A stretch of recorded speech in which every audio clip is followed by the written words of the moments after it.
મુખમ કરોતિ વાચાલમ પંગુમ લંઘયતિ ગિરિમ યત્કૃપા ત્વમહં વંદે પરમાનંદ માધવમ.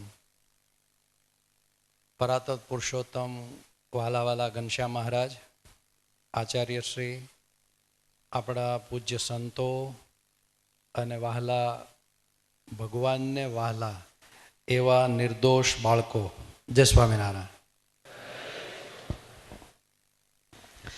ન જાણ્યું જાનકી નાથે સવારે શું થવાનું છે. એટલે 7 વર્ષ 8 વર્ષ કે 100 વર્ષ પછી શું થવાનું છે એ ભવિષ્યવાણી તો કરી શકાતી નથી, કારણ કે હું કંઈ જ્યોતિષ તો નથી જ. પણ જે રીતે વિજ્ઞાનનો વ્યાપ બધા બાળકો ધ્યાન રાખીને સાંભળે, તમે અહીંયા બેઠા જ છો એટલે તમારું મન ક્યાંય બીજે આટા ના મારતું હોય, પકડીને પાછું ખેંચીને અહીંયા લાવીને બરાબર સમજવાની કોશિશ કરશો. બરાબર છે?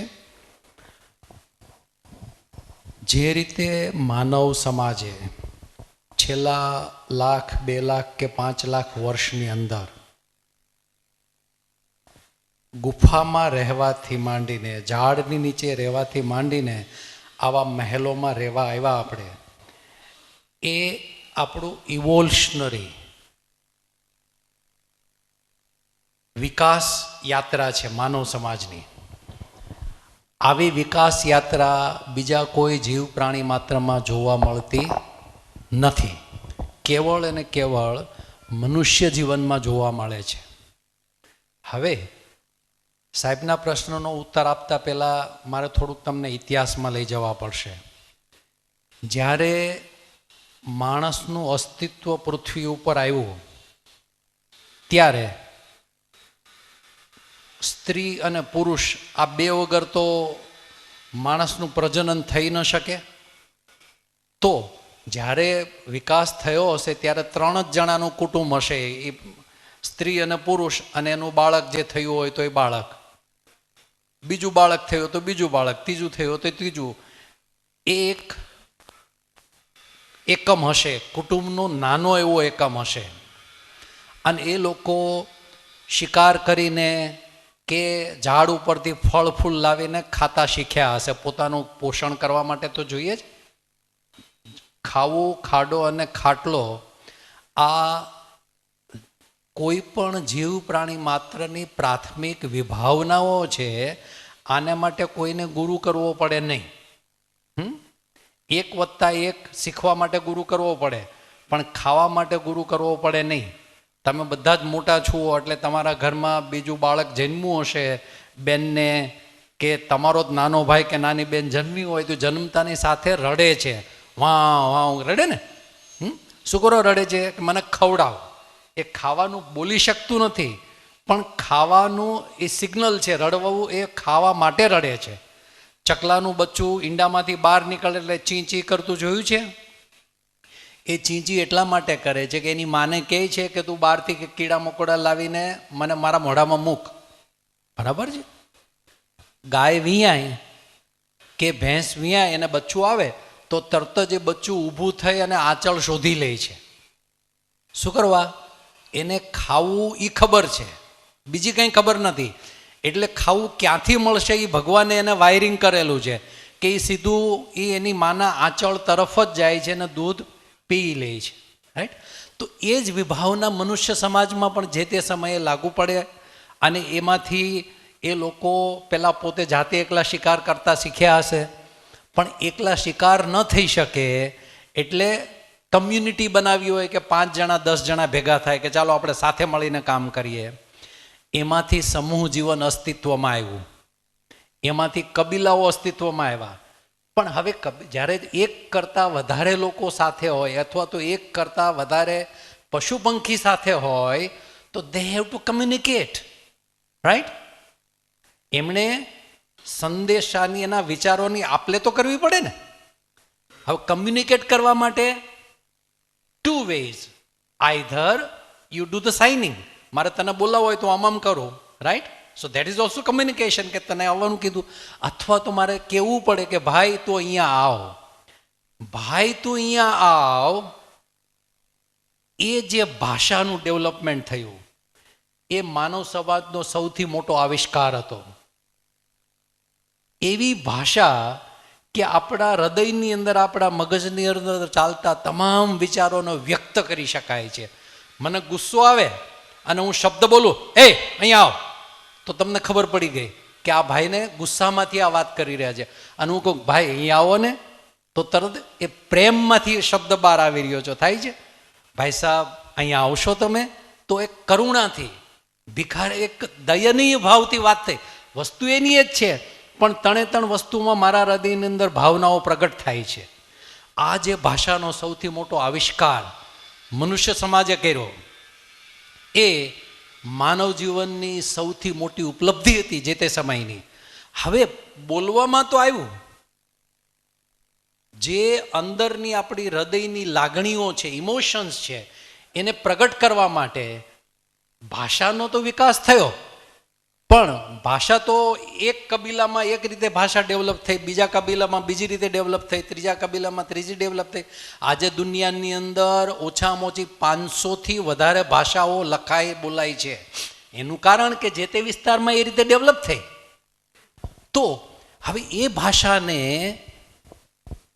પ્રોગ્રેસ કરવા માટે જો એનું રાઇટિંગમાં કન્વર્ટ થાય તો એનો વિકાસ વધારે થાય. એટલે એમાંથી એવા જે તત્વચિંતકો અથવા તો એમાં જે વિદ્વાન હશે ગ્રુપોમાં, એ લોકોને થયું કે આપણે જે બોલીએ છીએ એને લખવામાં આવે તો કેમ થાય. એમાંથી મૂળાક્ષરો, સ્વર, વ્યંજન, આલ્ફાબેટ્સ ડેવલપ થયા. એકવાર આલ્ફાબેટ ડેવલપ થયા એનો મતલબ કે પછી એ લખાણમાં આવ્યા. બરાબર, લખાણમાં આવ્યા તો લખવાના તો સાધનો નહોતા. તો અત્યારે જે 25,000 વર્ષ જૂના, 50,000 વર્ષ જૂના ભીત ચિત્રો મળી આવે છે, એમાં પ્રાણીઓ દોરેલા હોય, અડધા માણસ દોરેલા હોય, હાથ દોરેલા હોય. એનો મતલબ કે જે તે સમયે લોકો જે બોલતા હતા અથવા તો વિચાર આવતો હતો એને વ્યક્ત કરવા માટે પથ્થર અને ચૂનાનો ઉપયોગ કરીને એ લોકોએ એ શરૂ કર્યું. એનો વિકાસ આગળ વધતા તાડપત્ર, વૃક્ષોની છાલ ઉપર તાપણું કરીને કાળાશ કાર્બન ઊભો કરીને એનાથી લખવાની કોશિશ શરૂ થઈ. હવે એ તાડપત્ર છે એનું અસ્તિત્વ લાંબુ ન રહે. એ તો ત્રણેય સિઝન, ચોમાસું, ઉનાળુ, શિયાળાના કારણે તાડપત્રમાં ભેજ આવે, લાંબુ થાય, ટૂંકું થાય અને થોડા વખતમાં નાશ પામી જાય. તો પછી આને વધારે સાચવવા માટે શું કરવું જોઈએ? તો એ જ વખતે તાંબાની શોધ થઈ, અલગ અલગ મેટલોની શોધ થઈ. તો તામ્રપત્ર ઉપર ખીલી હથોડીથી લખતા શીખ્યા. અશોકના શિલાલેખ તમે કોઈ યાત્રામાં, પ્રવાસમાં ગયા હોવાનું જોયા હોય તો પથ્થરની શિલાઓ ઉપર ખોદીને લખતા શીખ્યા. ત્યાર પછી ચાઇનામાં પેપરની શોધ થઈ. અને પેપરની શોધ થયા પછી પેપર ઉપર લખતા શીખ્યા. કેલિગ્રાફી કહેવાય એને, રાઈટ? મોટા લાકડાની છોલીને પેન બનાવે, શાહી બનાવે, એમાં બોલતા જાય અને પછી અક્ષરો લખતા જાય.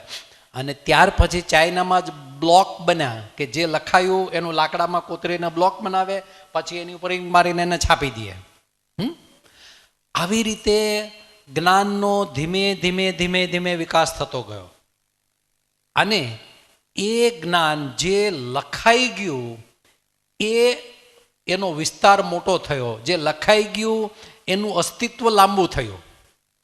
મને કંઈક આવડતું હોય એકલાને, પણ હું જો એને લખાણમાં ન મૂકું અથવા તો બીજાને શીખવાડી ન દઉં તો મારી સાથે એ જ્ઞાન મરી જવાનું. હું મરી જાઉં એટલે મારી સાથે જ્ઞાન પણ મરી જવાનું. પણ જો એ લખાઈ ગયું હોય તો એનું અસ્તિત્વ લાંબુ રહે. પણ મેં કોઈને શીખવાડ્યું, એ ભાઈએ પણ લખ્યું નહીં, તો એની સાથે મરી જવાનું, રાઈટ? એમ ભારતનો ઘણો જ્ઞાનનો ખજાનો આ રીતે નાશ પામેલો છે. પણ જે લખાયું છે એ બચી ગયું છે. 1450ની અંદર જર્મનીની અંદર ગુટનબર્ગ નામનો એક મોટો એન્જિનિયર જન્મ્યો. એણે પ્રિન્ટિંગ પ્રેસની શોધ કરી. જ્યારે લખાણ થતું હતું એટલે કે એક હસ્તલિપિમાંથી બીજી હસ્તલિપિ પ્રતો તૈયાર થતી હતી, ત્યારે દોષો થતા હતા. એક કોપીમાંથી બીજી કોપી બનાવે ને પેલો ભાઈ ઝોલા ખાતા લખતો હોય તો વચ્ચે અક્ષર ખોવાઈ જાય. અલ્પ વિરામની જગ્યાએ પૂર્ણ વિરામ આવી જાય, પૂર્ણ વિરામની જગ્યાએ અલ્પ વિરામ આવે, શબ્દોનો જે વાક્યનો અર્થ અનર્થ થઈ જાય. એટલે આ રીતે જ્ઞાનમાં વિભ્રાંતિ ઊભી થતી હતી. પણ જ્યારે પ્રિન્ટિંગ પ્રેસ આવ્યો ત્યારે જે કાંઈ કમ્પોઝ થયું એમાં ભૂલ રહી ગઈ હોય તો એની એ જ ભૂલ 1,00,000 કોપી છપાય ત્યાં સુધી રહે. બરાબર છે? સમજાય છે તમને? તો એને કારણે જ્ઞાનનો વિસ્ફોટ થયો જગતની અંદર. જે જ્ઞાન બ્રાહ્મણો પૂરતું સીમિત હતું, બ્રાહ્મણ એટલે કે જેની પાસે બહુ સારી બુદ્ધિ હોય એ જ ભણી શકે એવી વાત હતી. સામાન્ય માણસોને કોઈને ભણવાનું મળતું નહોતું. એની જગ્યાએ પુસ્તકો છપાવવા માંડ્યા એટલે બધા ઝાઝા લોકો ભણી શક્યા. એમાં 1850ની અંદર ઇલેક્ટ્રિસિટીની શોધ થઈ. ઇલેક્ટ્રિસિટીની શોધ થઈ ત્યાર પછી 1878માં ટેલિફોનની શોધ થઈ. 1880માં રેકોર્ડિંગની શોધ થઈ. 1881-82માં ટેલિગ્રાફની શોધ થઈ. ટેલિગ્રાફ ખબર છે? ટેલિગ્રામ આવતો ગામડે પહેલાં. એ ટેલિગ્રામ જે tick tick tick tick tick Morse કોડથી મોકલાતો. એમાં ખાલી tick tick tick tick tick tick tick એટલું કરે એનાથી આખો સંદેશો બહાર પડતો. રાઈટ? અને એ ગામડે ટેલિગ્રામ, એ ટેલિગ્રામની શોધ થઈ. ત્યાર પછી રેડિયો આવ્યો. રેડિયો પછી ટેલિવિઝન આવ્યું. ટેલિવિઝન આવ્યું એ જ અરસામાં મૂવી આવી ગયું. પહેલાં મૂંગું મૂવી આવ્યું, પછી બોલતું ચાલતું મૂવી આવ્યું. ફોટોગ્રાફીની શોધ કયા વર્ષમાં થઈ છે કોઈને ખબર છે? ઊભો થાય કોઈને ખબર હોય તો. પહેલી વહેલી ફોટોગ્રાફીની ફ્રાન્સના એક વૈજ્ઞાનિકે કરી, જે 1832થી 1835ની વચ્ચે વાદળ જેવું ઝાખું ઝાખું દેખાય એવો પેલો ફોટો પાડી શક્યો. અને પછી 1835થી 1860 વચ્ચે એને વ્યવસ્થિત ડેવલપમેન્ટ શરૂ થવાનું શરૂ થયું કે 1860 પછીના જેટલા ફોટા પડ્યા એ ફોટા ઓળખી શકાય એવા થવા માંડ્યા. અને એ 1860થી 1900ની વચ્ચે બ્લેક એન્ડ વ્હાઇટમાંથી કલર ફોટોગ્રાફ સુધી પહોંચી ગયા. ખ્યાલ આવ્યો? અને 1900ની આસપાસ મૂવી બનવાનું શરૂ થયું. જે મૂંગા મૂવી હતા, એક્શનો હોય એમાં, પણ એની સાથે સાઉન્ડ ન હોય. એ 1815 સુધીમાં એમાં સાઉન્ડ પણ આવવા માંડ્યો. અને એ જ અરસામાં ટેલિવિઝન પણ ડેવલપમેન્ટ થયું. તો આ બધા માધ્યમોને કારણે જ્ઞાનનો વિકાસ અતિ મોટો થયો. અને પછી 1945-50ની વચ્ચે સેકન્ડ વર્લ્ડ વોર પછી કમ્પ્યુટરનું મોટે પાયે આવિષ્કાર શરૂ થયો. અને 1975 સુધીમાં તો કમ્પ્યુટરે હરણફાળ ભરી. 1975 સુધીમાં ડેસ્કટોપ કમ્પ્યુટર આવી ગયા, ટેબલ ઉપર રાખી શકાય એવા કમ્પ્યુટર આવી ગયા. પહેલું વહેલું કમ્પ્યુટર બન્યું 1948માં. અત્યારે સુરતમાં જેટલી ઇલેક્ટ્રિસિટી વપરાય છે કારખાનાઓમાં ને ઘરોમાં બધે થઈને, એટલી ઇલેક્ટ્રિસિટી ખાલી એક કમ્પ્યુટર ખાઈ જતું હતું. એટલું મોટું કોઈ, અને છતાંય એ 2+2 4 કરી નહોતું શકતું, એટલી જ શક્તિ હતી એનામાં. પણ 1975 સુધીમાં મોટા કમ્પ્યુટર બની ગયા. એ કમ્પ્યુટરમાં હાર્ડ ડિસ્ક આવતી. 10 કિલોબાઇટની હાર્ડ ડિસ્ક 30 કિલો વજનની હતી. કેવડી? અત્યારે 1 ટેરાબાઇટનું સિમ કાર્ડ લાવો તો તમારા નખ, ટચલી આંગળીના નખ કરતા નાનું હોય છે ને. 1 ટેરાબાઇટ એટલે 1 ટેરાબાઇટમાં આપણા ભારતનું તમામ સાહિત્ય અંદર તમે PDF કરી નાખી શકો. રાઈટ? તો આ વિજ્ઞાનનો વિકાસ થયો. હવે કમિંગ ટુ આ રીતે જ્ઞાનનો વ્યાપ થવાનું કારણ આ છે. તો હવે જે જ્ઞાન છે એને જે વાંચી શકે, એણે કાંઈક નવું કરવું હોય તો શું કરવાનું? એ જોઈ લેવાનું, આટલું થઈ ગયું છે તો એનાથી હવે આગળ કરો. બરાબર છે? અત્યારે દર વર્ષે ટેલિફોનના મોડેલ બદલાય છે, ગાડીઓના મોડેલ બદલાય છે. હા, દરેક વસ્તુના મોડેલ બદલાય છે. એનું કારણ એ છે કે ઓલરેડી આપણી પાસે જ્ઞાનનો ખજાનો છે. એને ઉપયોગ કરીને એમાં થોડું રિફાઇનમેન્ટ કરો એટલે તરત નવું બની જાય. બરાબર? તમારો જન્મ નહીં પણ તમારા પપ્પાઓનો જન્મ નહોતો થયો એ વખતે અમે લોકો બળદગાડાથી હળ ચલાવીને ખેતી કરતા હતા. કોસ ચલાવીને કૂવામાંથી પાણી કાઢીને ખેતરમાં પાણી પીવડાવતા હતા. રાઈટ? તો ત્યારે 25 વીઘાના ખેતરમાં 50 જણા નભતા હતા. નીંદવાનું, ખોદવાનું, ઉપાડવાનું. 25 વીઘાની જમીન હોય તો 50 જણા રોજીરોટી મળી જતી. આજે કોસની જગ્યાએ પંપ આવ્યા, પંપની જગ્યાએ ડ્રીપ ઇરિગેશન આવ્યું, પંપની સાથે સાથે ખોદકામ મારવા માટે, ખેતી કામ કરવા માટે, વાવવા માટે, પાક લણવા માટે ટ્રેક્ટરો અને મશીનો આવી ગયા. તો એ જે 50 જણા કામ કરતા હતા એના માટે એક જણની જરૂર નથી, કારણ કે એક જણ છે એ 100 વીઘાની ખેતી કરી શકે અત્યારે. અને અમેરિકામાં તો રોબોટ આવી ગયા છે, ટ્રેક્ટર ચલાવવા વાળા રોબોટ હોય કે એને અહીંથી ઘરેથી કહી દે જા ભાઈ ફલાણા ખેતર જઈને, કામરેજવાળા ખેતર જઈને આટલું કામ કરી આવો, એટલે મશીન પોતે, ટ્રેક્ટર પોતે ચાલીને ત્યાં જાય અને ત્યાં 10,000 એકરનું ખેતર હોય એ આખું સવારથી 24 કલાક કામ કર્યા કરે, 5 દિવસે 4 દિવસે બધું કામ કરીને પતાવી આવે. એને વાવી આવે, એને પાણી પાઈ આવે, એને પછી પાક તૈયાર થઈ જાય તો એ બધા મશીનો તમે યુટ્યુબ ઉપર જોતા હશો, કેવા મોટા મોટા મશીનો એકસાથે બધું કપાતું જતું હોય, એ પાક તૈયાર થઈ જાય, બીજા મશીનમાં જાય, એમાંથી પાછા કોથળા ભરાઈ જાય, કોથળા ભરાઈને ત્રીજા રેકમાં લોડ થઈ જાય. ટમેટા ઉતારવા ન હોય તો ટમેટાના ખેતરમાં એ મશીન જાય, બધા પટપટ ટમેટા ઉતારી લે આખા, અને ટમેટાનો મોટા ટ્રેક્ટરો ભરાઈ જતા. યુટ્યુબ ઉપર જોજો આ બધું. તો હવેના 10 વર્ષની અંદર કરતા હવેના 50 વર્ષની અંદર કેવું હશે એ તમને થોડુંક કહું. અત્યારે કમ્પ્યુટરની જે કેપેસિટી છે એવરી યર ડબલ થતી જાય છે. Every year computer processing power is doubling. એનો મતલબ કે 50 વર્ષમાં આપણા જે કમ્પ્યુટરો હશે, જેમ ભગવાન સર્વવ્યાપી છે, ઓમિની પ્રેઝન્સ ખબર પડે? એક જગ્યાએ હોવા છતાંય બધી જ જગ્યાએ હોય એને ઓમિની પ્રેઝન્ટ કહેવાય. વાઈફાઈ સિગ્નલ છે, રાઉટર અહીંયા છે, પણ આખા રૂમમાં બધે જ તમે લોગિન કરી શકો ને, અને જેટલા જણા લોગિન કરો એ બધાને અલગ અલગ વેબસાઇટ બી ખોલી શકાય એક સાથે. That is call omnipresent. Wifi signal is omnipresent. હવે જેટલું મોટું વાઈફાઈ રાઉટર હોય એની જેટલી પાવર ફૂલ કેપેસિટી હોય એટલા મોટા વિસ્તારમાં વ્યાપી શકે ને. માનો કે એક સેલફોનનો ટાવર છે તો એ ટાવર છે એ પ્રત્યક્ષ પ્રમાણ છે, પણ એનું જે સેલ સિગ્નલ છે એ અવ્યક્ત પ્રમાણ છે, અને અવ્યક્ત હોવા છતાં એ છે. એમ આ ભગવાન છે એ પ્રત્યક્ષ બેઠા છે અહીંયા, પણ અવ્યક્ત રીતે આપણા બધાની અંદર અણુ અંદર વ્યાપીને રહેલા છે. તો આવતા 50 વર્ષની અંદર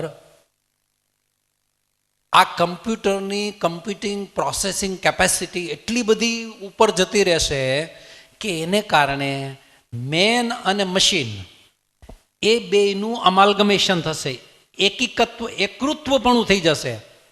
અત્યારે જુઓ, માણસના હાથ પગ ભાંગે તો શું કરે છે? બધા સ્ટીલની પ્લેટો નાખી દે છે ને, તો માણસમાં લોખંડ આવી ગયું. હૃદય બંધ થાય તો અંદર સ્ટેન્ડ નાખી દે, વાલ નાખી દે, થઈ જાય દોડતો. એટલે અત્યારે માણસની અંદર બહારના પદાર્થો તો ઓલરેડી આવવા જ માંડ્યા છે. હવે નેક્સ્ટ સ્ટેજ છે માણસની અંદર કમ્પ્યુટરની ચીપ અહીંયા ઇન્સ્ટોલ થઈ જશે બ્રેઇનની અંદર. એ આવનારા 10 વર્ષમાં શક્ય બનશે કે અહીંયા એક ચીપ નાખી દીધી, એ ચીપ ડાયરેક્ટલી વાઈફાઈ રાઉટર સાથે વાત કરશે. રાઈટ? એટલે તમને થાય કે ભાઈ મારે યુટ્યુબ ઉપર ફલાણું જોવું છે, એ વિચારવાનું ખાલી, એટલે તરત તમને અહીંયા યુટ્યુબનું પિક્ચર દેખાવા મળશે આખું. આંખની અંદર એવા કોન્ટેક્ટ લેન્સ આવશે કે જે કોન્ટેક્ટ લેન્સ પહેરી લો એટલે તમારી સામે 100 ફૂટ બાય 40 ફૂટનું ચિત્ર દેખાય. કેવડું? 100 ફૂટ બાય 40 ફૂટનું ચિત્ર તમને ભાસ થાય સામે. અને એ બધા પાછા 12K રિઝોલ્યુશનમાં દેખાશે. કેવા? 12K રિઝોલ્યુશનમાં. હવે અહીંયા જો નાનામાં નાનું કચરું પડ્યું દેખાતું નથી, તમને દેખાય છે? પણ ઓલું તમને અહીંયા દેખાશે 12K રિઝોલ્યુશનમાં. You will be able to see the picture. આ ફોન છે, અત્યારે તમે જે સેલફોન વાપરો છો એ બધું ઓબ્સોલિટ થઈ જશે. સેલફોનની જરૂર નહીં પડે. જેની પાસે એ ડિવાઇસ લગાવેલું હોય તો એ 2 જણા સામે સામે, ભાઈ મારે પ્રદીપને ફોન કરવો છે, તો તરત પ્રદીપ કોન્ટેક્ટ કરી નાખશે. પ્રદીપની આરે માનસિક રીતે તમે કોન્ટેક્ટ કરતા થઈ જશો. પણ આ બધું જ ભૌતિક જીવનમાં, આ બધી ભૌતિક વસ્તુઓ છે. આનાથી શાંતિ નહીં મળે તમને. ખ્યાલ આવ્યો? પહેલા લોકોને એક જ વખત ખાવા મળતું હતું તો એ શાંતિથી સૂઈ શકતા હતા. અત્યારે ખાઈ ન શકાય એટલું થાળીમાં છે, પહેરી ન શકાય એટલા કપડાં છે, વાંચી ન શકાય એટલા પુસ્તકો છે. તમે આમાંથી કેટલા જણા વાંચો છો? કયો છે હાથ? તમારી ભણવાની ચોપડી સિવાય બીજું કોઈ પણ પુસ્તક તમે વાંચતા હોય એવા લોકો હાથ ઊંચો કરે. બોલો આ કેટલા જણા બેઠા છો, એમાંથી 3 જણા ભાઈ બહાદુરો છે કે ભણવા સિવાયના કોઈક પુસ્તકો વાંચ્યા છે. આટલા બધા પુસ્તકો છે છતાંય તમને વાંચવાનું મન થતું નથી. તમે કોઈ એવી ફરિયાદ નહીં કરતા કે અમારી પાસે ટાઈમ નથી. ટાઈમ છે તમારી પાસે. તમે ફોન ઉપર 3-4 કલાક બગાડી નાખતા હશો, ગેમ રમવામાં 2-3 કલાક બગાડતા હશો. બગાડો છો? પાક્કું? ઈમાનદારીપૂર્વક જવાબ આપો છો? સારી વાત છે, પણ તોય 24 કલાક જ બધાય પાસે હોય છે, બરાબર છે? 24 કલાકનું પ્લાનિંગ કરી અને તમે સાયન્સના વિદ્યાર્થીઓ કે મેડિસિનના કે એન્જિનિયરિંગના વિદ્યાર્થી હો તો તમારે એ ફિલ્ડની કોઈક એક બુક વધારાની વાંચવી જોઈએ. દરરોજ 2 પાના વાંચવાના, 1 પાનું વાંચવાનું દરરોજ. એ મુખવાસ, તમે જમો છો પછી મુખવાસ લો છો ને, જમવાનું તો શું હોય? રોટલીને શાક. તો અથાણું લો છો કે નથી લેતા? સાથે છાશ લો છો ને. તો આપણે એમ કહીએ કે હું છાશ જીમો. આપણે કોઈક પૂછે કે શું જીમા? ભાઈ રોટલીને શાક ખાધો. બહુ વિશેષ હોય તેમ કે રોટલીને રીંગણાનું શાક ખાધું. મુખવાસ ખાધો એમ કહીએ નહીં, પણ મુખવાસ ખાઈએ છીએ. એટલે જે ભણવાનું છે એ તમારો રોટલીને શાક છે, પણ વધારાની 1-2 પાના વાંચી લેવા એ મુખવાસ છે. તો એ દરરોજ બધાએ કરવાનું.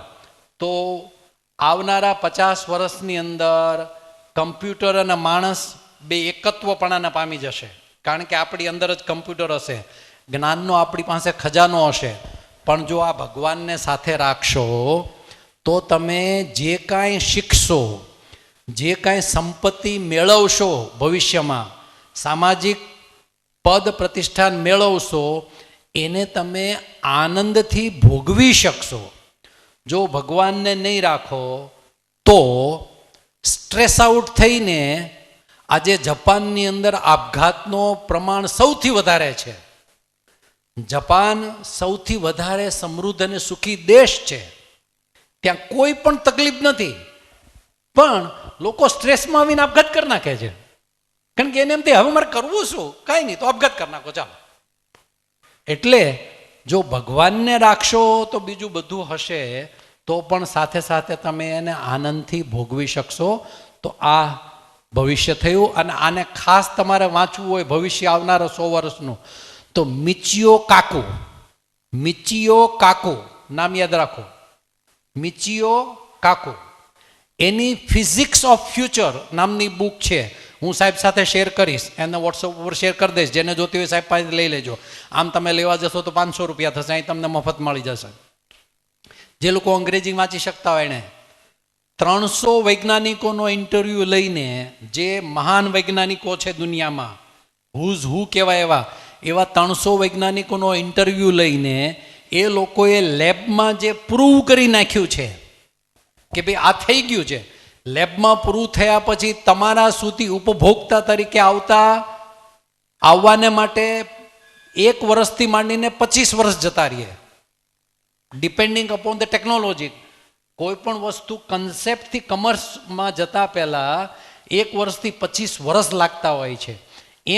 એમાં એણે જે લખ્યું છે બધું, એ બધું અત્યારે લેબોરેટરીમાં સાબિત થઈ ચૂક્યું છે. એના બેઝ ઉપર એણે આવનારા 20 વર્ષ કેવા હશે, 70 વર્ષ કેવા હશે, 100 વર્ષ કેવા હશે, એનું સચોટ નિદાન ભવિષ્ય કરેલું છે. અને મેડિકલ ક્ષેત્રે એવો વિકાસ થઈ રહ્યો છે કે જેમ અત્યારે દવાની 1 કેપ્સ્યુલ ખાઈએ અને આપણને સારા થઈ જઈએ છીએ ને, એમ નોલેજ કેપ્સ્યુલ બજારમાં મળશે. ખ્યાલ આવ્યો? નોલેજ કેપ્સ્યુલ એટલે વેદ, ભાગવતજી, પુરાણ કે તમારી બધી ચોપડીઓ 1 કેપ્સ્યુલમાં આવી જાય, પી જવાની, એટલે પ્રોગ્રામ થઈ જાય અંદર બધો.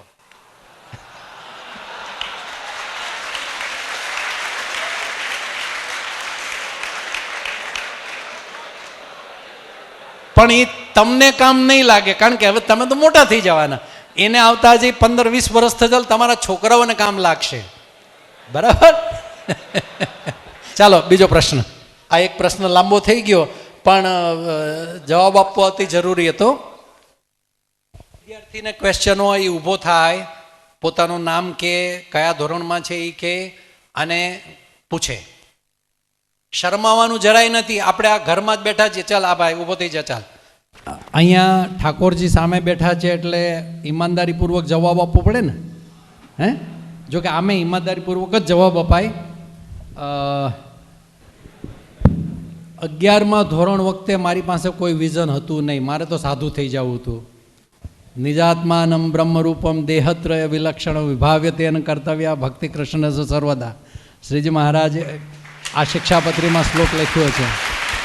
અને ગુણાતીતાન સ્વામીએ પણ સ્વામીની વાતોમાં વારંવાર કીધું છે નિજાત્માનમ બ્રહ્મરૂપમ, પોતાના આત્માને બ્રહ્મરૂપની ભાવના કરીને ભગવાન કૃષ્ણની સેવા મુક્તિશ્ચ ગમ્યતામ.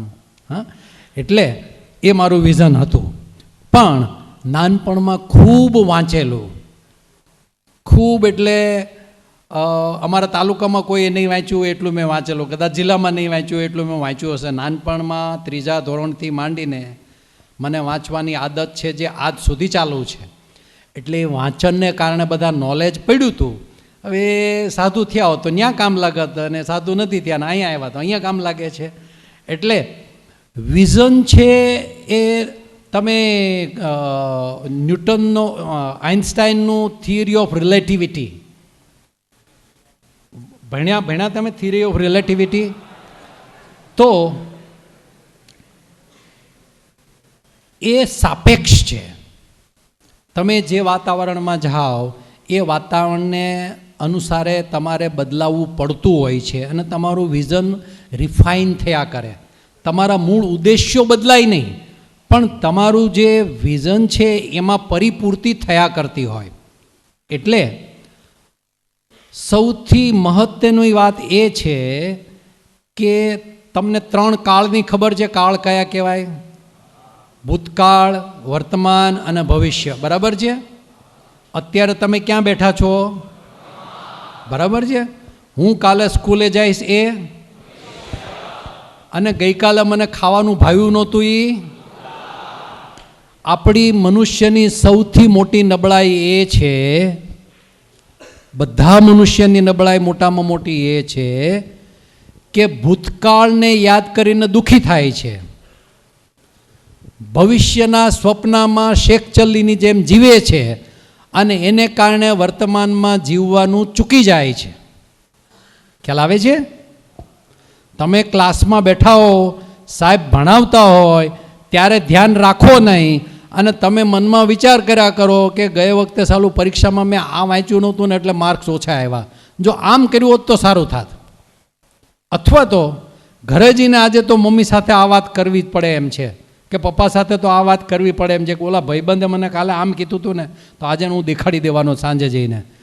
હવે એ કરવામાં સાહેબ ભણાવે છે, ભૂલી જાઓ છો તમે. તો સૌથી મહત્ત્વનું જો તમારે કંઈક બનવું હોય જીવનમાં તો વર્તમાન કાળમાં જીવતા શીખો. ભૂતકાળને યાદ કરીને રડો નહીં, અથવા તો ભૂતકાળને યાદ કરીને ગુસ્સો નહીં કરો, ભૂતકાળને યાદ કરીને ખેદ વ્યક્ત નહીં કરો. એ જતો રહ્યો છે, એની ઉપરથી ખાલી એટલું લેસન લો કે આવું થઈ ગયું એટલે એવું મારે ફરીવાર નથી કરવાનું. ભૂતકાળની જો ભૂલ તમને સમજમાં આવતી હોય તો એ ભૂલને વિચારીને એ ભૂલ અત્યારે વર્તમાનમાં રિપીટ ન થાય એવું કરો, કે જેથી કરીને ભવિષ્યમાં ફરીવાર તમારે પસ્તાવું ના પડે.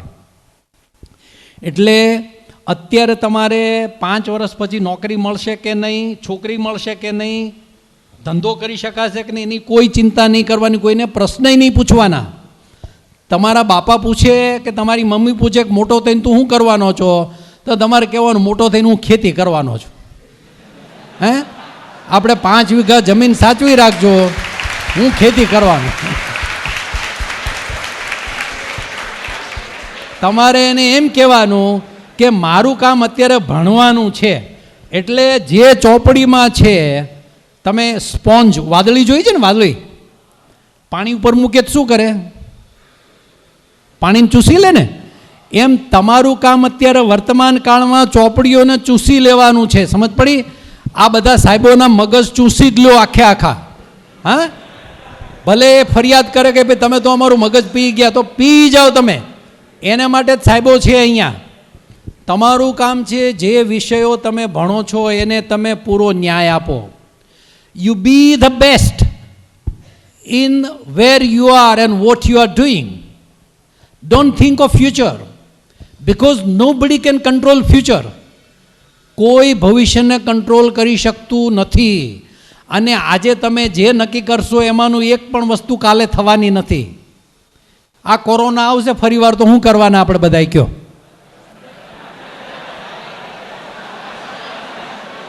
હે? માસ્ક પહેરી લેશું, ઘરે બેસીને ભણશું, બરાબર છે. પણ અત્યારે આપણા સરહદ ઉપર મોટો હથોડો લઈને ઘણ લઈને મોટો બેલ વગાડી રહ્યો છે, આવું છું આવું છું આવું છું. સમજ પડી? આજે કોરોના છે, એની પહેલાં બીજો વાયરસ હતો, એની પહેલાં ઇબોલા હતો, એની પહેલાં ફલાણું હતું, એની પહેલાં આજથી 100 વર્ષ પહેલાં સ્પેનિશ ફ્લૂ હતો, જેમાં 3.5 કરોડ ભારતીયો મરી ગયા હતા. કેટલા? મારા દાદીમાં એના મમ્મી પપ્પા બંનેને ગુમાવ્યા હતા સ્પેનિશ ફ્લૂની અંદર. આપણા ગુરુદેવના ગુરુજી શાસ્ત્રીજી મહારાજનો ગુરુ પુરાણી ગોપીનાથજી સ્વામી, જે ભારતના સૌથી વિદ્વાન સંત હતા એ જમાનાના, એ પણ સ્પેનિશ ફ્લૂમાં ધામમાં વહી ગયેલા. એટલે આવતીકાલની કોઈને ખબર ન જાણ્યું જાનકી નાથે સવારે શું થવાનું છે. રાજ્યાભિષેક થવાનો તો એની જગ્યાએ વનાભિષેક થઈ ગયો. એટલે તમે ચિંતા ક્યારની કરો? અત્યારની. જ્યાં બેઠા છો ત્યાં સંપૂર્ણપણે હાજર રહ્યો. તમારું શરીર અહીંયા પડ્યું હોય અને મન બીજે ભટકતું એમ નહીં. વર્તમાન કાળમાં જીવતા શીખો તો તમે જ્યાં અને જેવા પણ વાતાવરણમાં હશો ત્યાં સંપૂર્ણપણે સુખી રહેશો. હું ઓપરેશન ટેબલ ઉપર મને સુવાડ્યો હોય, 4 ડૉક્ટરો મને કાપતા હોય તો હું આટલો જ આનંદમાં રહી શકું છું. શું કરો? હું વર્તમાનમાં જીવું છું. સમજ પડી? નેક્સ્ટ. તારા પ્રશ્નોનો જવાબ મળી ગયો ભાઈ તને? આપણે જે અત્યારે સતયુગ વાતાવરણમાં સતયુગમાં જીવી રહ્યા છીએ, અત્યારે આપણે સાચા અર્થમાં સતયુગમાં છીએ. કોઈને ખાવાની તકલીફ નથી, કોઈને પહેરવાની તકલીફ નથી, કોઈને ઠંડી લાગતી નથી, કોઈને ગરમી લાગતી નથી. ગરમી હોય તો રૂમ ઠંડો થઈ જાય, ઠંડી હોય તો રૂમ ગરમ થઈ જાય.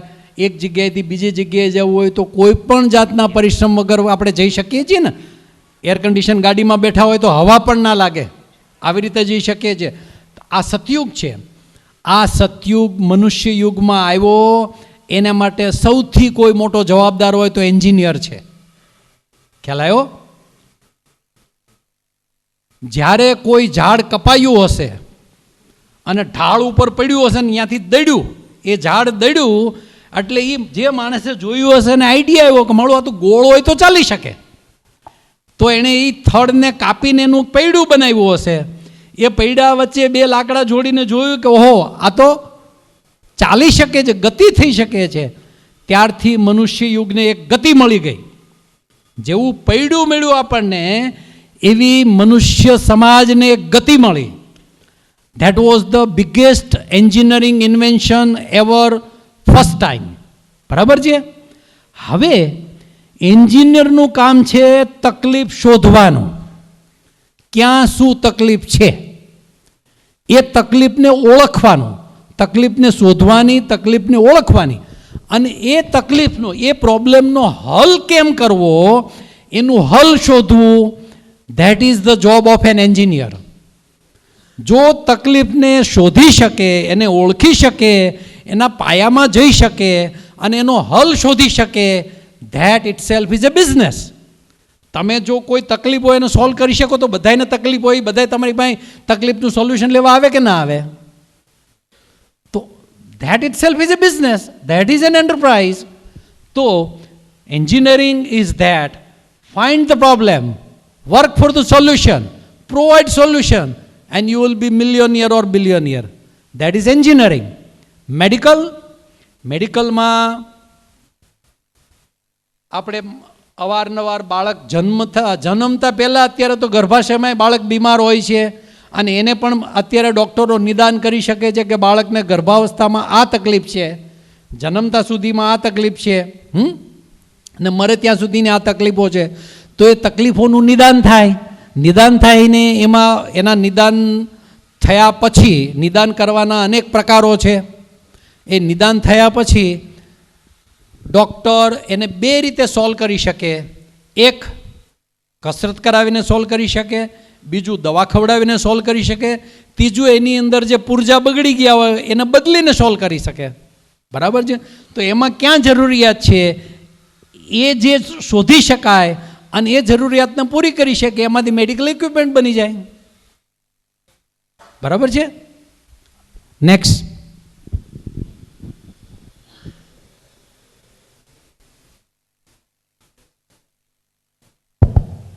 જય સ્વામિનારાયણ. જય સ્વામિનારાયણ. અમારા સ્ટડિંગ યર્સમાં સંસ્કાર અને ડિસિપ્લિનનું ઇમ્પોર્ટન્સ શું છે? ખૂબ મોટું ઇમ્પોર્ટન્સ છે. ગુરુકુળના છોકરાઓ શા માટે જ્યાં જાય ત્યાં નંબર લઈને આવે છે? કયો. આ ગામમાં તો કેટલી બધી સ્કૂલો છે, પણ તમે જ્યાં હરીફાઈમાં જાઓ તો નંબર કોનો આવે? મોટે ભાગે ગુરુકુળના છોકરાઓનો નંબર આવે છે. શું કરવા? અહીંયા તમને ફોન રાખવા દેતા નથી. જે છોકરાઓ ઘરેથી ભણવા આવતા હશે એ તો ત્યાં બદમાશી કરીને ફોન ઉપર જતા હશે. હોસ્ટેલમાં કોઈને ફોન અડવા જ દેતા નથી. આ પહેલી ડિસિપ્લિન. સવારે 5 વાગે ઉઠવાનું જ. આ બીજી ડિસિપ્લિન. પૂજાપાઠ કરવાના એટલે મન શાંત રહે. વિદ્યા, સદ્વિદ્યા અને બ્રહ્મવિદ્યા ગુરુકુળનો પાયો છે. બરાબર છે? વિદ્યા એટલે તમે જે ચોપડીમાં ભણો છો 1 + 1 = 2, a² + b² = c², પાયથાગોરસનો પ્રમેય છે. બરાબર છે? તો આ જે છે વિદ્યા, તો એ બિન લાદેન પાસે નહોતી. તો બહુ મોટો એન્જિનિયર હતો.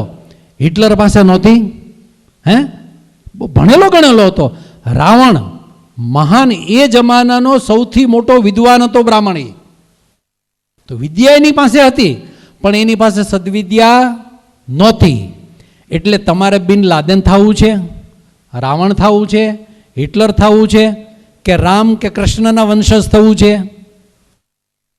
એ ફક્ત ગુરુકુળમાં થઈ શકાય. એટલા માટે વિદ્યા સાથે ડિસિપ્લિન, એની સાથે સંસ્કાર અતિ જરૂરી છે. જીવનમાં નિયમિત સવારે સૂર્ય ઉગે એની પહેલાં ઉઠવું જોઈએ.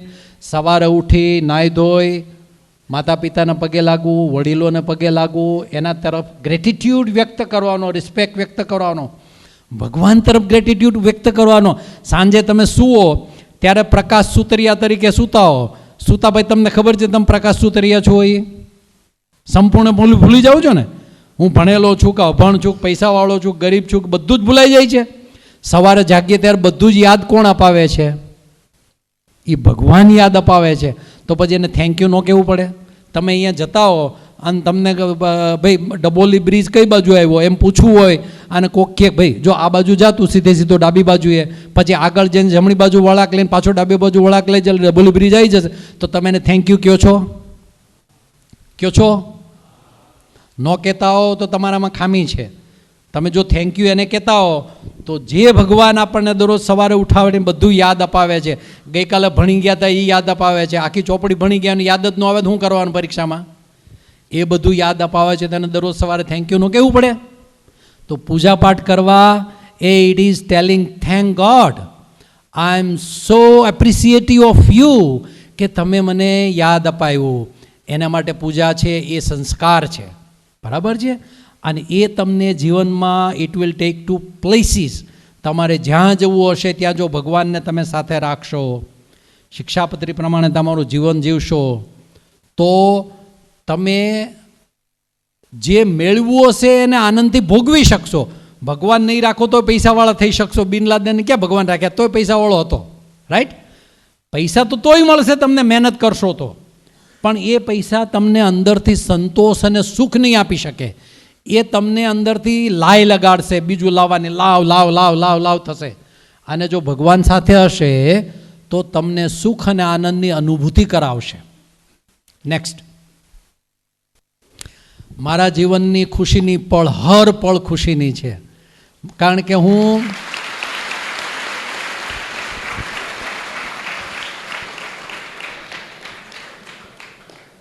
સાત વખત મૃત્યુને ભેટીને પાછો આવ્યો છું. છેલ્લો શ્વાસ લઈને પાછો આવ્યો છું 7 વખત. એટલે for me every day is birthday. તમારી તો વર્ષમાં એક દિવસ બર્થડે આવતી હશે. બોલો, હું તો સવારમાં ઉઠું ને it is my birthday, every day is my birthday, right? Every minute is happiest moment for me in life. I don't have to find a particular moment to be happy about. Every moment ભગવાને આપણને કેવું આ આંખો આપી. તને હું કરોડ રૂપિયા આપું તારી આંખ આપીશ મને તો? હે? ચલ 2 કરોડ રૂપિયા આપું, એક હાથ આપી દે. આમ સાચે સાચું કહું છું, આમ અત્યારે ચેક લખી આપીશ. 5 કરોડ રૂપિયા આપું તારો પગ આપી દે ચાલ મને. તો આટલી મોટી, જેને પૈસામાં મૂલવી ન શકાય એટલી મોટી ભગવાને આપણને ભેટ આપી, તો આપણે દુઃખી શાના માટે થવાનું? દુઃખ કઈ વાતનું હોવું જોઈએ કયો? હે? આટલી સંપત્તિ, આપણી પાસે કપડાં પહેરવાના ન હોય તો આપણી પાસે સંપત્તિ કેટલી છે? હે? 50 કરોડ રૂપિયા દે તો આંખ ન મળે, હે? 100 કરોડ રૂપિયા દે તો હૃદય ન મળે. હૃદય મળે? હે? તો આટલી મોટી સંપત્તિ લઈને આપણે ફરતા હોઈએ અને દુઃખ કઈ વાતનું? આપણી બેંકમાં 2-5 કરોડ રૂપિયા બેલેન્સ પડ્યું હોય તો મજા આવે. આમ કેફમાં આમ અંગૂઠા ઉપર હાલતા હોય ને, તો આપણે તો 1000, 2000, 5000 કરોડ લઈને એમને આટા મારીએ છીએ. Every moment should be the happiest moment. ક્યારેય દુઃખી નહીં થવાનું. આ યાદ રાખવાનું, ભગવાને મને આટલી મોટી સંપત્તિ આપીને હવે હું દુઃખી રહું તો મારા જેવો દુર્ભાગ્ય કોણ? નેક્સ્ટ. વન્ડરફુલ. એક, you have to be micro observer. સમજાય છે? નાનામાં નાની વસ્તુને બારીકાઈથી અભ્યાસ કરવાની ટેવ પાડવાની. તું ક્યારે બગીચામાં કોઈ ફૂલના છોડ પાસે બેઠો છો? નથી બેઠો. તો હવે બગીચામાં કોઈ સરસ મજાનું રંગીન ફૂલ હોય એની પાસે જઈને બેસવાનું અને એ ફૂલ છોડની સાથે વાત કરવાની. હા? તને એમ થાય કે મારી સાથે વાત કરે? યસ, એ વાત કરશે તારી સાથે. તારે એની પાસે બેસવાનું. કેમ છો ભાઈ, મજામાં? હે? વાહ, તારા પાંદડા કેટલા સરસ છે. અરે તારા ફૂલમાં ભગવાને કેવા સરસ રંગ ભર્યા છે. એક ફૂલ જોશો તમે તો ઉપરથી લાઇટ શેડ થતો જતો. તમે ડ્રોઈંગના ક્લાસ ભર્યા હશે, રાઈટ? તમે નાનામાં 10માં 9માં 10માં તો ડ્રોઈંગ એ કરતા હશો ને, ફ્રી હેન્ડ ડ્રોઈંગ, એમાં વોટર કલર કરતા હશો. તો એ કલર જોવાના, ભગવાને કેવા પીછી મારીને કલર કર્યા છે. હવે બાજુમાં એક લાલ છોડ, લાલ ફૂલવાળો હોય, બાજુમાં પીળાવાળું હોય, તે બાજુમાં સફેદવાળું હોય. તો સફેદ ફૂલની અંદર પણ છેડાથી તે જ્યાં એ ફૂલની પાંખડી નીચે જોડાયેલી હોય ત્યાં સુધી 25 શેડો થતા હશે. આ જે બારીક observation for everything helps you to be precise. Business કરવાની અત્યારે તમારે ઉતાવળ નહીં કરવાની, પણ બારીકાઈથી ઓબ્ઝર્વેશન કરવાનું શીખવાનું. કોઈ પણ વસ્તુનું બારીકાઈથી ઓબ્ઝર્વેશન કરતાં શીખશો તો એમાં શું મહત્ત્વ છે એ સમજાશે. અને એ મહત્ત્વમાંથી તમને એ વિચાર આવશે કે ભાઈ આને મારે કમર્શિયલાઇઝ કેમ કરવું, આને રૂપિયામાં કન્વર્ટ કેમ કરવું. કોઈ પણ વસ્તુને, ફૂલની ખેતી થાય છે, હા, ફૂલ વેચીને પૈસા લોકો કમાય છે. તો ફૂલ સાથે વાત કરવા માંડે તો કાલ સવારે તું ફૂલની સરસ મજાનો બગીચો બનાવીને એમાંથી પૈસા કમાઈ શકીશ ને? Yes. So that is the micro observation that will lead to the next stage and that will lead to the business or success. Next. Good morning and Jai Swaminarayan sir. My today's question is how to control and how to focus towards the social media. Disconnect from the social media. But some sir એવા પણ factors હોય છે કે એના through આપણને જાણકારી પણ મળી શકે છે. જાણકારી બુકો દ્વારા મળી શકે છે તને બધી, બરાબર છે. હવે બુકોમાં વાર લાગે શોધવા માટે. ગૂગલમાં તું સર્ચ ટોપિક નાખે એટલે તરત તારી સામે આવી જાય. સોશિયલ મીડિયાના જેટલા એડવાન્ટેજ છે એટલા જ મોટા ડિસએડવાન્ટેજ અત્યારે છે, કારણ કે એ તમને ડિસ્ટ્રેક્ટ કરે છે.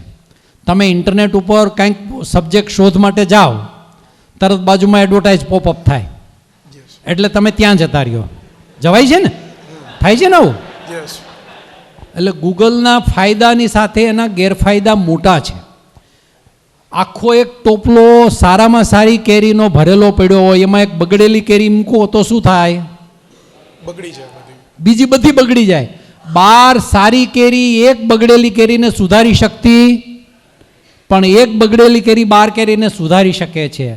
એટલે ના છૂટકે સોશિયલ મીડિયાનો ઉપયોગ કરવો પડતો હોય તો જુદી વાત છે, પણ અત્યારે જ્યારે ફેસબુક પહેલી વહેલી આવી 2007 કે 6માં, ત્યારે મારા દીકરાએ મારી દીકરીએ મને બતાવ્યું કે જો આવું કંઈક આવ્યું છે.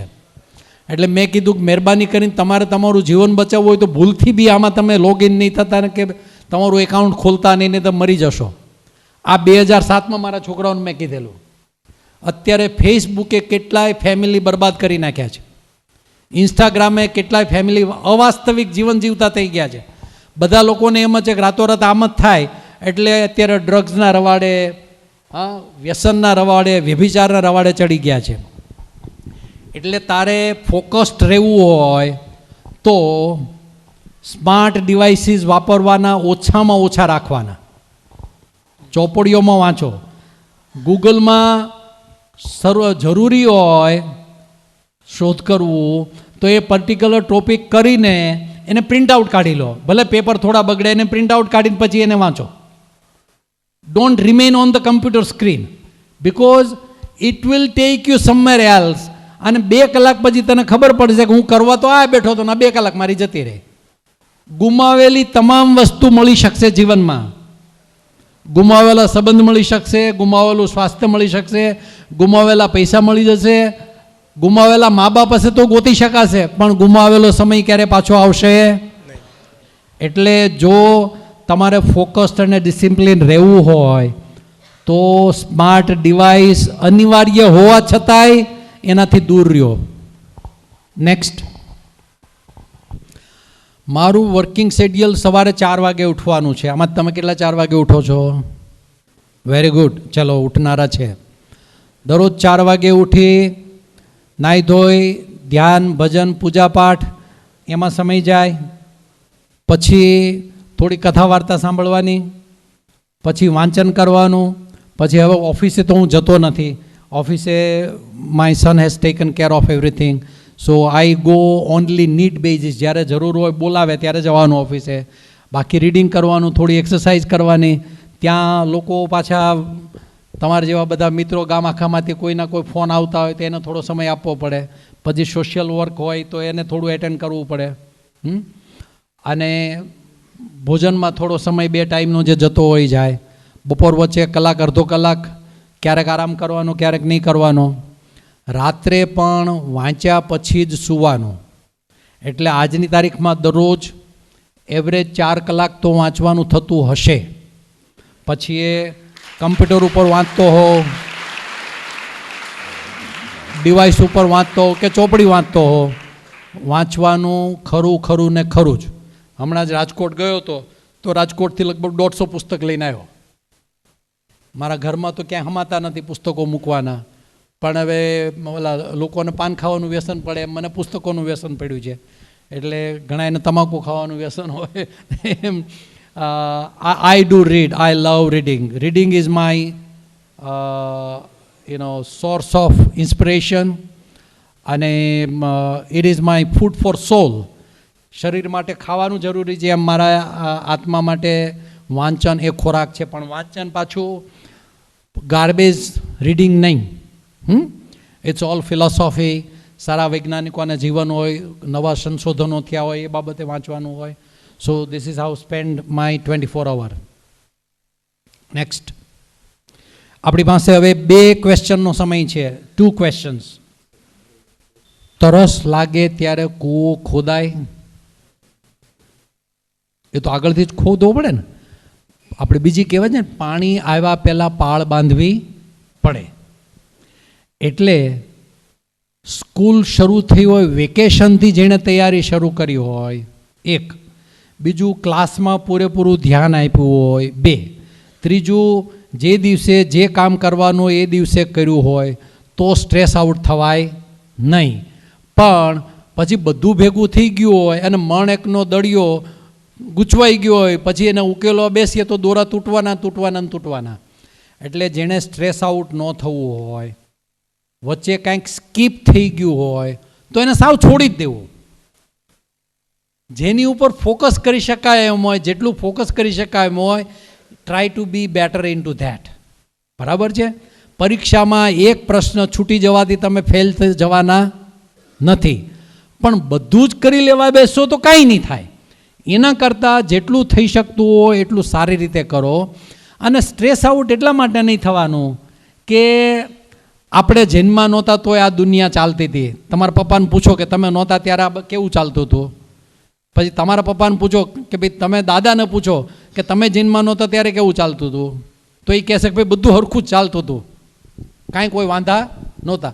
આપણે મરી જશું ને તોય પાછું બધું જ ચાલવાનું છે, કાંઈ અટકી જવાનું નથી. એમ આપણે એકાદ પ્રશ્નનો જવાબ ચૂકી ગયા તો દુનિયા અટકી પડવાની નથી. નાપાસ થવું એ કાંઈ શરમજનક બાબત નથી. ખ્યાલ આવ્યો? એડિસને 10,000 પ્રયોગોમાં નાપાસ થયા પછી 10,001મો પ્રયોગ કર્યો ત્યારે બલ્બ બન્યો છે. સમજ પડી? એટલે તમે કદાચ ફેલ થઈ જાઓ તો શરમજનક બાબત નથી. એને પણ આનંદથી સ્વીકારી લેવાની. તમે પ્રયત્ન કર્યો એમાં નિષ્ફળ ગયા છો ને, પ્રયત્ન ન કર્યો હોય નાપાસ થાવ એ શરમજનક બાબત છે. તમે વાંચ્યું છે, ભણ્યા છો, પરીક્ષા લખવા ગયા છો અને માર્ક્સ ઓછા આવ્યા છે તો આવ્યા છે. સાહેબ, મેં મારા બાળકોને કોઈ દિવસ પહેલા ધોરણથી માંડીને લો ગ્રેજ્યુએટ એક દીકરી થઈ છે, એક ન્યુટ્રિશનમાં ગ્રેજ્યુએટ થઈ છે અને બીજો ઇકોનોમીમાં ગ્રેજ્યુએટ. મેં કોઈની માર્કશીટ જોઈ નથી મારા બાળકોની. મેં કોઈ દિવસ એને પૂછ્યું નથી કે તમારા કયા ગ્રેડ આવ્યા. ઘરે એ જ શિક્ષણ આપવાનું કે માણસ થાવ. એટલે તમારે કેટલા માર્ક આવે એ અગત્યનું નથી. આ ગુરુકુળમાં ભણીને કેટલાક ડૉક્ટરો થયા છે, એ લોકો ખોટી પ્રેક્ટિસ કરી રહ્યા છે પૈસા માટેથી. મને ખૂબ દુઃખ થાય છે કે ગુરુકુળમાંથી આવા પેદા થયા. આ મેં વ્યાજે લઈને સ્કૂલ બંધાવી એમાંથી આવા એલિમેન્ટ પાક્યા છે. I want you to be the genuine ideal citizen of this country. તમને ખબર છે આ તમારા માટે સ્કૂલ બાંધી આપી કેવી રીતે બંધાણી છે? મેં લોન લઈને બંધાવી આપી છે એટલા માટે કે લોનનું બર્ડન મારે એકલાએ સહન કરવાનું છે. તમે બધાએ સસ્તા ફીઝમાં સારામાં સારું આ તમે જે ભણો છો ને, તમારી પાછળ જે આ શિક્ષકો મથે છે ને, એવા શિક્ષકોને 2 લાખ રૂપિયા પગાર મળે છે, છતાંય આ શિક્ષકો 25,000 ને 50,000માં કામ કરે તમારી માટે. તમે આ લોકોના પગ ધોઈને દરરોજ પાણી પીવો તોય ઓછું પડે એમ છે. સમજ પડી? અહીંયા જે શિક્ષણ મળે છે એ શિક્ષણ માટે બહારની સ્કૂલોમાં 4-4, 5-5 લાખ રૂપિયા ફી લે છે. ત્યાં તમે જઈને 2 દાડા ક્લાસ ભરી આવો તો ખબર પડે તમને. એ લેવલનું શિક્ષણ તમને અહીંયા મફતમાં આપવામાં આવે છે.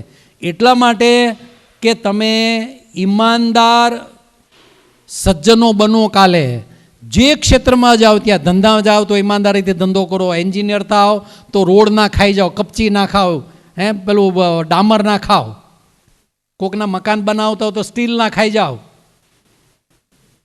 ડૉક્ટર થાય તો ખોટા ઇન્જેક્શનો મારીને દવામાં પૈસા વસૂલ ના કરે. 10 જ સેકન્ડ લાગે.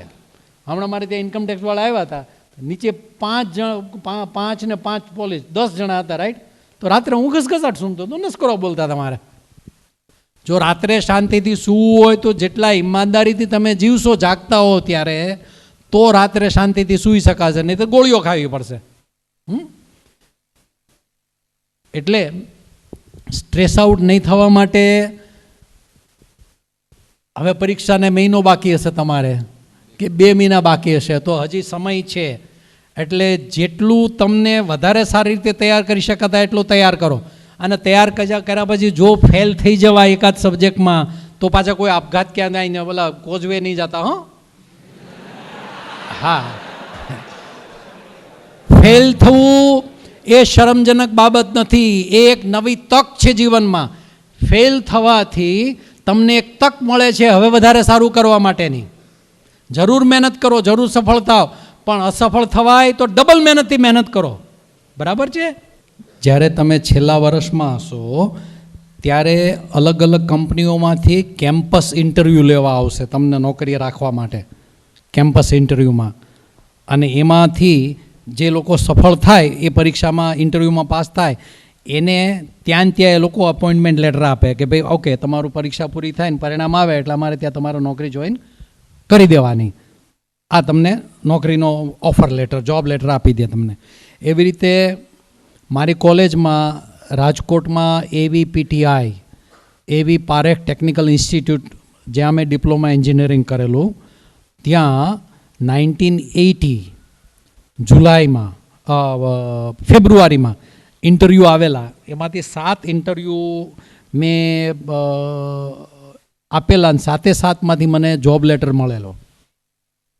Because I was scholar in the college.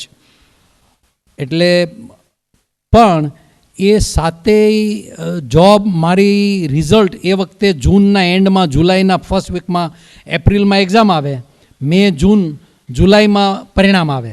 એટલે 3 મહિના તમારે રાહ જોવાની. એપ્રિલના પહેલા વીકમાં મારી એક્ઝામ પતી ગઈ હતી, ઇન્ટરવ્યૂના જોબ લેટર પણ આવી ગયા હતા, પણ એ તો જુલાઈની 15મી પછી નોકરી શરૂ થાય. તો મારી કોઈ આર્થિક પરિસ્થિતિ એવી નહોતી કે એ એપ્રિલમાં પરીક્ષા આપીને પછી હું ઘરે બેસી શકું. મારે તો ભણવાનું પતી ગયું એટલે તરત નોકરી જ કરવાની હતી. એટલે મારે ગામ રાજકોટથી 100 કિલોમીટર દૂર મારું ગામ છે ભલગામ. બગસરા અથવા વિસાવદર કોઈએ નામ સાંભળ્યું હોય તો બગસરા, ભાયાણી, વિસાવદરની વચ્ચે ગામ છે મારું ભલગામ. ત્યાં ગામ ગયો, 2 દિવસ મમ્મી પપ્પા સાથે મળી કુટુંબ સાથે મળીને તરત ત્યાંથી અમદાવાદની બસ લીધી. અમદાવાદ આવ્યો કે ભાઈ નોકરી શોધી લઉં ટેમ્પરરી, 3 મહિના ક્યાંક નોકરી કરી લઉં, અને પછી જે આ જોબ લેટર મળ્યા છે એમાંથી મારે એક IPCL કરીને ઇન્ડિયન પેટ્રોકેમિકલ્સ લિમિટેડ, જે અત્યારે રિલાયન્સે ખરીદી લીધું છે, એમાં જોબ જોઈન કરવાનો વિચાર હતો. એટલે અમદાવાદ આવ્યો, અને અહીંયા તમારા ઘરે ટપાલી આવે, તમારી સોસાયટીમાં તો ઘરે ઘરે ટપાલ દેવા જાય ને, એમ મેં એક વિસ્તાર નક્કી કર્યો કે ભાઈ આમાં અહીંયા બધી આ ટાઈપના હું નોકરી કરી શકું એવા પોટેન્શિયલ છે. એટલે ઘરે ઘરે જઈને, સાહેબ હું એન્જિનિયર છું, તમારે કાંઈ જગ્યા છે? કારણ કે એ જમાનામાં કાંઈ જોબ પોસ્ટિંગ ગૂગલ ઉપર હતું ને, ગૂગલ જ નહોતું ત્યારે, યલો પેજીસ હતા એ જમાનામાં. આવી ડાયરી બહાર પડતી હોય ને એમાં ખબર પડે કે ભાઈ ફલાણા બિઝનેસ ફલાણી જગ્યાએ ચાલે છે. એટલે એક અમદાવાદમાં એક કંપની હતી ઓડિયો વિઝન કરીને, જે ભાઈ નાના પ્રોજેક્ટર, અત્યારે જેમ અત્યારે તો પેલું ટીવીમાં તમે ચીપ નાખો એટલે તરત ફિલ્મ દેખાય છે આખી, પણ એ જમાનામાં પ્રોજેક્ટર આવતા હોય અને એમાં ફિલ્મ હોય, એ આમ ફરે એટલે સામે દિવાલ ઉપર પિક્ચર પડે એનું. અને એ ઇન્ફોર્મેશન એન્ડ બ્રોડકાસ્ટિંગ મિનિસ્ટ્રી છે ભારત સરકારની. એમાં નાની નાની ગ્રામ્ય વિસ્તારના વિકાસ માટેની ફિલ્મો બનતી હોય, રોગ નિવારણની, ખેતીવાડીની, પશુપાલનની, એવા બધા ઘરમાં કેમ સ્વચ્છતા રાખવાની, એની 40-30 મિનિટની ફિલ્મો બહાર પડતી હોય. એ ફિલ્મોની કેસેટ, આમાં બોલે કેસેટ રેકોર્ડર, ટેપ રેકોર્ડર તમે તો જોયું ન હોય, કારણ કે જોયું છે કોઈ આવી કેસેટો અંદર નાખો એટલે ગીત વાગે. કારણ કે હવે તો બધું ક્લાઉડ ઉપર આવી ગયું, પેન્ડોરા ને પેલું શું અહીંયા તમારે બીજું કાંઈક હશે પેન્ડોરા જેવું, શું નામ છે એનું કાંઈ છે અહીંયા અમારે ત્યાં અમેરિકામાં પેન્ડોરા છે, અહીંયા સ્પોટીફાય. Okay, Spotify. ઓકે, તો હવે તો એ કેસેટે મરી ગઈ. ત્યાર પછી ડિસ્ક પ્લેયર આવ્યા હતા, CD ROM, એ CD મરી ગઈ. ત્યાર પછી USB ઉપર આવતું હતું, USB મરી ગઈ. હવે તો બધું ક્લાઉડ ઉપર આવી ગયું, રાઈટ? બધું વાદળામાં ફરે છે, જે માંગો એ તરત હાજર, રાઈટ? તો એ પ્રોજેક્ટરો, એ જે ઓડિયો વિઝન કંપનીમાં એ પ્રોજેક્ટરો એનો ડિસ્ટ્રીબ્યુટર હતો ભાઈ. પ્રોજેક્ટર બોમ્બેમાં બનતા હતા અને ભાઈ એ પ્રોજેક્ટરો રાજસ્થાન અને આખા ગુજરાતમાં બધે સપ્લાય કરતા હતા. એટલે મને કે ભાઈ આ તારા પ્રોજેક્ટરો ખરાબ પડેલા છે, એને તું રિપેર કરી આપે તો તને નોકરી આપું. એટલે મેં જોયું 5-6 બગડેલા પડ્યા હતા અને બધા રિપેર થઈ જાય એવા હતા, પણ મેં પાર્ટ્સ કાંઈ હતા નહીં. એટલે મેં એમને કીધું કે ભાઈ એક મને બગાડવા દે તો બીજા રિપેર કરી આપું તને. તો મને કે એને બગાડીને પછી મેં કીધું એના પાર્ટ્સ આવે એટલે એને ચાલુ કરી દઈશ. તો કે કાંઈ વાંધો નહીં, કર નાખ. એટલે એકમાંથી બધા પાર્ટ્સ કાઢીને બીજા જે બગડેલા હતા બધાને રિપેર કરી નાખ્યા. એ રિપેર કર્યા એટલે બહુ ખુશ થઈ ગયો અને મને સીધી જ નોકરી આપી દીધી. 280 રૂપિયા મહિનાનો પગાર. કેટલો? તમે એક દિવસમાં તમારા મમ્મી પપ્પા રેસ્ટોરન્ટમાં જઈને 500-700-1000 રૂપિયા ખર્ચી આવતા હશો, ખર્ચો છો ને? હે? તો 280 રૂપિયા મહિનાનો પગાર, ફર્સ્ટ ક્લાસ. ચાલો, નોકરી જોઈન કરી લીધી ને એટલો ખુશ થઈ ગયો કે ભાઈ તું તો ફેક્ટરીમાં જઈને ટ્રેનિંગ લઈ આવ કે જ્યાં બને છે. તું આમનામ રિપેર કરી શકતો હોય તો ફેક્ટરીમાં ટ્રેનિંગ લઈ આવો તો વધારે સારું કામ કરી શકે. મેં કીધું સરસ, ચાલો જઈએ. એટલે બોમ્બેની અંદર ગોરેગાંવની અંદર ફિલ્મ સિટી સ્ટુડિયો છે, જ્યાં તમે આ ફિલ્મો જોતા હોય, ફિલ્મો બને છે. એ ફિલ્મ સિટી સ્ટુડિયોની અંદર એની ફેક્ટરી હતી. એ બહુ મોટો વિસ્તાર છે, એટલે એમાં બધું અલગ અલગ કાર્યો ચાલતા હોય. તો ત્યાં જઈને પ્રોજેક્ટરો જે રીતે બનાવતા, એના સ્કેમેટિક, એના ડ્રોઈંગ ઉપરથી પ્રોજેક્ટરો બનાવવાની એક દિવસ માટે ટ્રેનિંગ લીધી. સોમવારે રિપોર્ટ કર્યો અને સોમવારે બધી ટ્રેનિંગ લીધી. અને મંગળવારેથી આપણે તો કાઠિયાવાડી પટેલના દીકરા, કામ કરવું એ જ આપણો ધર્મ. આપણે પાસે 8 કલાકમાં પેશાબ કરવાય ન જોઈએ. સવારે પેટ ભરીને ખાઈ લીધું હોય તો સાંજ સુધી ખાવાય ન જોઈએ, કામ હોય તો. રાઈટ? તમે કરો છો એવું? કેટલી વાર બાથરૂમ જાઓ છો ક્લાસમાંથી?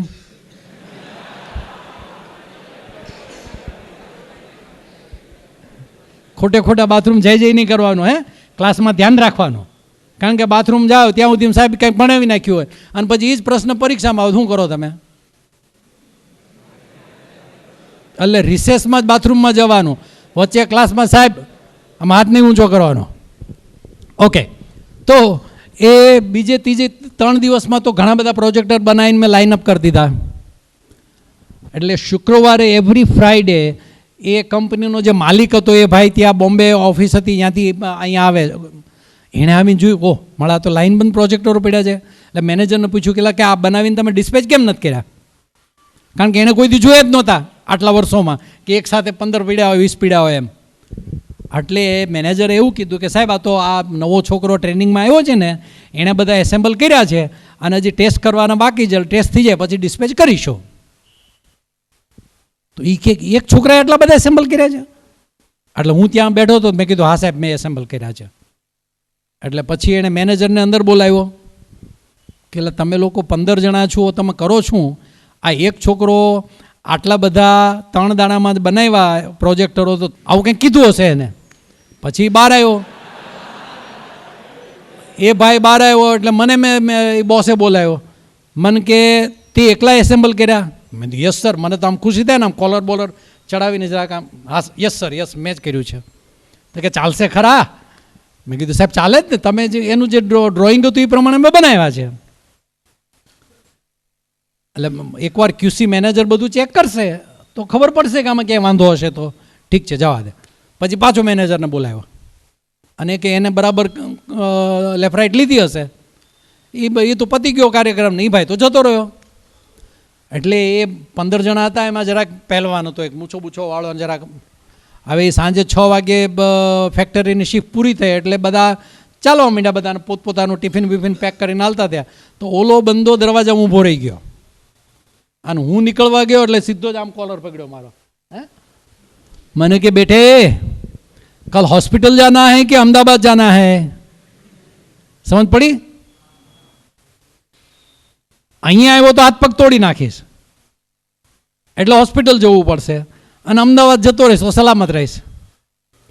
એટલે હું તો ભાગ્યો, પહેલી વાર મુંબઈમાં જન્મમાં ગયા હોય, આવડા મોટા શહેરમાં, એ જમાનામાં, આઈ એમ ટોકિંગ ઓફ 1980, રાઈટ? તો હું તો ગભરાઈ ગયો. ગામડાનો ખેડૂતનો બાળક, કાંઈ શહેરો જોયા ના હોય અને અજાણા શહેરમાં તમને કોઈક આવી ધમકી આપે તો આપણે તો ભાઈ પેન્ટેક બગડી જાય ને, હોત ન બગડી જાય તો પછી. તો હું તો દોડાદોડ, ગુજરાતી સમાજ હજી ત્યારે બનેલો, પટેલ, સૌરાષ્ટ્ર પટેલ સમાજ જોગેશ્વરીની અંદર છે. ત્યાં સૌરાષ્ટ્રમાંથી જે પટેલના છોકરાઓ કે પટેલો જાય એને રહેવા મળે, ત્યાં નીચે જમવાનું હોય, જમવા મળે સસ્તામાં, 10 રૂપિયામાં રાત રહેવા મળે. મુંબઈમાં 1000 રૂપિયા, 2000, 5000 રૂપિયા થાય એક રાત રહેવાના હોય તો. અહીંયા 10 રૂપિયામાં રહેવાનું મળે, 2.5 રૂપિયા ત્યારે જમવાના હતા, 2.5 રૂપિયામાં જમાડે તમને પેટ ભરીને. તો હું તો ત્યાં ગયો, મોઢું લટકાવીને બેસી ગયો એકદમ. અરે ભગવાન, ઈમાનદારીની મહેનત કરવી અને હાથ પગ ભાંગવા અને હોસ્પિટલમાં જવું, આવું તો કેમનું ચાલશે? અને એ જ વખતે એક મારા જ ઉંમરનો યુવાન, જરા એટિકેટ થઈને એક નાની બ્રીફકેસ હાથમાં લઈને, એ જમાનામાં VIP અને એરિસ્ટોક્રેટ એ હાથમાં રાખવાની નાની સુટકેસ આવતી, અને જેની પાસે હોય ને, અત્યારે જેમ પેલી મર્સિડીઝ ગાડીમાં જતો હોય ને માણસ, તો બાજુવાળા સાયકલવાળાને એમ થાય ઓહો આની પાસે મર્સિડીઝ ગાડી છે, એમ ત્યારે એરિસ્ટોકેટ બેગ હાથમાં હોય તો મર્સિડીઝ ગાડી જેવી વાત હતી. એટલે એ ભાઈ લટક મટક કરતો આવ્યો. એટલે હું તો આમ ત્રાસું જોતો હતો. હું તો એકદમ આવી મુશ્કેલીમાંથી આવ્યો, હાથ પગ ભાંગ્યા વગર ઘરે પહોંચી ગયો તો સલામત. એટલે આનંદે હતો અને દુઃખે હતું. અને ત્યારે આજે જે એક એક મિનિટનો આનંદ લઈ શકું છું એવો આનંદ હજી ત્યારે તો શરૂઆતની જિંદગી હોય એટલે ન હોય. એટલે પેલા ભાઈ આમ કરી, આમ પેલો કેલાલ આમ કરી, આમ વોટર ઓફ ઇન્ડિયા કરીને જગ ત્રાસો કર પાણી પડે એ જોયું છે કોઈએ? જાદુગરના શો જોયા જ કોઈ આમાંથી? ઓકે, બીજા કોઈ સરકારને કોકને જોયા હોય તો, નહીં તો યુટ્યુબ ઉપર કોઈક મેજિક શો જોઈ લેજો ને. એટલે આમ કર્યું એને તો આમ બેગ ખોલી હતી તો અંદરથી પૈસાનો ઢગલો થયો. રૂપિયો ને 2 રૂપિયાના 8 આના ને 4 આના ને બધા, અને સાથે લાંબી લાંબી પેનોની સ્ટીકો પડી, લાંબી સ્ટીકો હેઠી પડી. એટલે થયું અરે આ તો કંઈક સારું કામ કરતો લાગે આદમી. તો મને કે અરે હું રમણ, તારું નામ? મેં કીધું ધીરજ. અરે ધીરજ, આજા આજા દોસ્ત આજા, બેઠ. તો બે બેસીને વાતે વળી ગયા. તો એ રૂપિયાના સરખા કરતો હતો. ભાઈ થપ્પી બનાવે ને, 1-1 રૂપિયા ભેગા કરીને પેલી છાપ હોય એ બાજુ છાપ રાખવાની ને એક સરખી થપ્પી મારતો હતો. મેં કીધું ભાઈ હું તને હાથ બતાવું, ભાઈ પૈસા અડવા કોને ન ગમે? આપણા ન હોય તો ગમે ને. હે મજા આવે ને, પૈસા અડીએ તો મજા આવે, રાઈટ? અહીં કોઈક સારી ગાડી આવે, ગાડી અંદર બેસવા ન મળે તો કાંઈ નહીં, પણ બહારથી તો આમ અડી લઈએ ને. હે એટલે થોડીક મજા લીધી. ચલો મેં પૈસા સરખા કરવા લાગ્યા એને. તો પૈસા સરખા કરતાં કરતાં વાતે વળી ગયા. પછી જોયું કે આ પેન છે, પેનની 2 બાજુ પેન છે, વચ્ચે ઢાંકણું છે, બંને બાજુ પેન છે.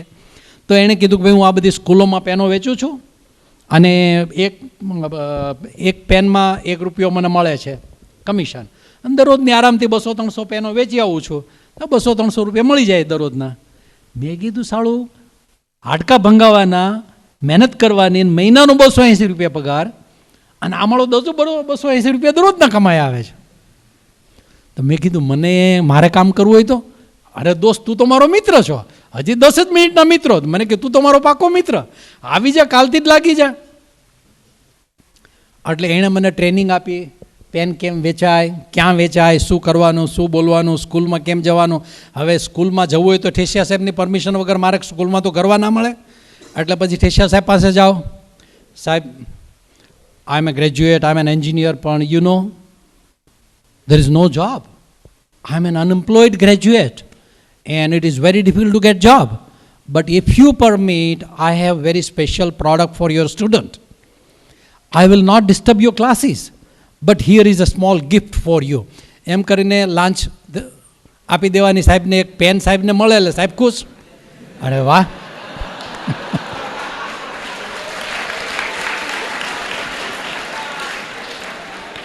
પછી લાગે કે આ તો બહુ મોટી સ્કૂલ છે, એટલે પછી ધીરે ધીરે બીજા કલરની એક પેન મૂકી દેવાની આ બાજુ. જો આમાં તમે લાલ શાહી ભરશો, આમાં લીલી ભરશો, આમાં બ્લેક ભરશો અને આમાં બ્લુ ભરશો. At a time you have 4 colours now, અને you can highlight, you can write, you can differentiate your writings. નવા પેરેગ્રાફ શરૂ થતા હોય. You know, if you permit me, I will take only 2 minutes in each class. And I'll explain about this product to your student. And tomorrow, I will sit outside of your school in recess. So your children, whoever wants to buy it, they can bring money and they can buy it from me. એમ કરીને સાહેબને તો આપણે દોસ્તી કરી લીધી હોય pen આપી એટલે એક નાની ચિઠ્ઠી લખી આપે કે ભાઈ આ ચિઠ્ઠી લાવનાર ભાઈને ક્લાસમાં આવવા દેવાનો.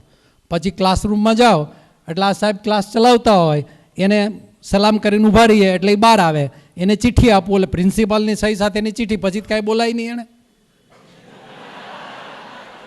એટલે પછી સાહેબ બાજુમાં ઊભા રહી જાય, અને પછી હું છોકરાઓને વાર્તા કરું, થોડીક નાની વાર્તા કરું.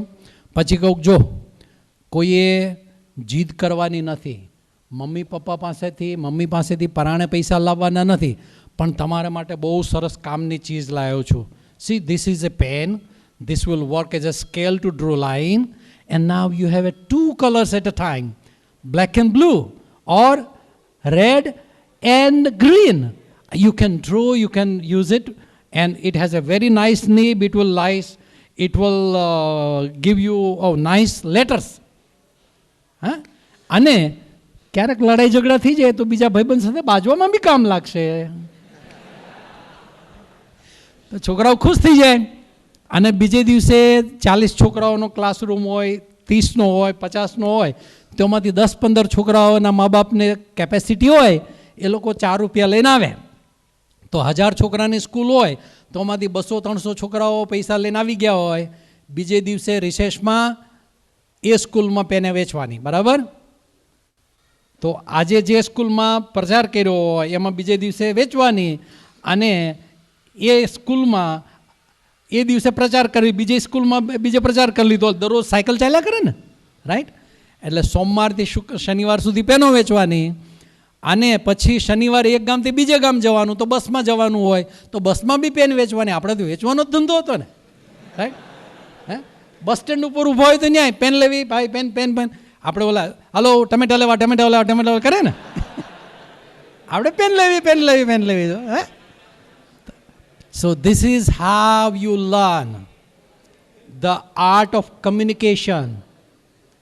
બોલે એના બોર વેચાય. સાંભળ્યું છે?